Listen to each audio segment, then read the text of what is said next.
নমস্কাৰ মই অনিতা হাজৰিকা এক্সেছ বাৰ facilitator নিউমাৰলজিষ্ট ৰেকি Hiller crystal Hiller আজি মই চতিয়ালৈ আহিছিলোঁ এটা নিউমাৰলজি ক্লাছ কৰিলোঁ খুব ভাল লাগিল ক্লাছটো কৰি এয়া মোৰ লগত আছে অলিভা ভূঞা নমস্কাৰ তেওঁ এই নিউমাৰলজি ক্লাছটো মোৰ লগত কৰিলে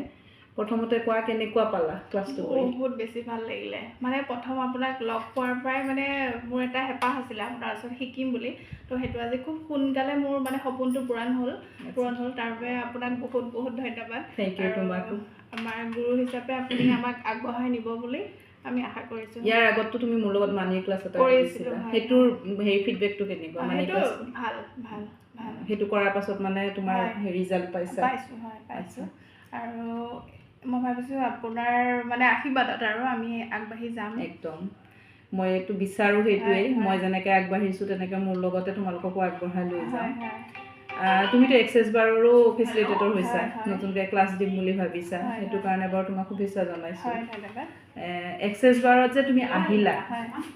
তোমাৰ কিবা এটা ইছ্যুজৰ কাৰণে তুমি আহিছিলা সেইটো অকণমান কৈ দিয়াচোন মোৰ আপোনাৰ হেৰি হৈছিলে 2023ত মোৰ কিডনীৰ প্ৰব্লেম হৈছিলে কিডনীৰ প্ৰব্লেম যেতিয়া হৈছিলে মই এবাৰ ডায়েলিচিছ কৰিছিলোঁ চমুকে কৈছোঁ মই তাৰপিছত ডায়েলিচিছ কৰাৰ পিছত মই অলপ মানে হেৰি হৈ গৈছিলোঁ অলপ ডিপ্ৰেশ্যনত যোৱাৰ নিচিনা হৈছিলে মোক খুব দুখ লাগি থাকে মোৰ মৃত্যু হ'ব নেকি মোৰ সৰু সৰু দুজনী ছোৱালী আছে এনেকৈ ভাবিয়ে আচলতে ভিডিঅ'বিলাক চাই থাকোঁতে প্ৰথম আমাৰ গুৰু পল্লৱী হাজৰিকা বাইদেউ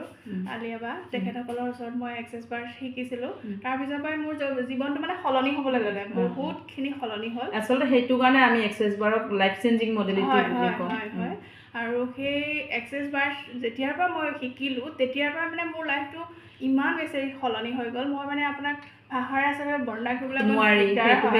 সেই বস্তুটো অনুভৱ আচলতে আমি নিজে কৰিব পাৰোঁ আৰু সেইবাবে ভাবোঁ যে সকলো মানুহে আচলতে এক্সেছ বাৰটো শিকিব লাগে ময়ো কওঁ সেইটো যে প্ৰত্যেক ঘৰ মানুহত তাতে এজনকৈ এক্সেছ বাৰৰ প্ৰেক্টিচনাৰ থাকিব লাগে সেইটো গতিকে আপোনালোকে চাওক এবাৰ কিডনী ডায়েলিচিছ তাৰপাছত আৰু কৰিব লগা হোৱা নাই গতিকে আমিতো এনেই এটা আমাৰ ধাৰণা কি এবাৰ যদি ডায়েলিচিছ কৰা হয় তাৰপাছত সেইটো কণ্টিনিউৱাছ প্ৰচেছ হৈ যায় এতিয়া তোমাৰ সেইটো কি ধুনীয়াকৈ চল্ভ হৈ গ'ল এতিয়াতো একো ইছ্যুজ নাই ধৰা তোমাৰ ডিপ্ৰেছিভ টেণ্ডেঞ্চি গুচি গ'ল তাৰ লগতে তুমি লাইফত আগুৱাব পাৰিছা ছোৱালী দুজনীকো টাইম দিব পাৰিছা এই যে মেনেজমেণ্টখিনি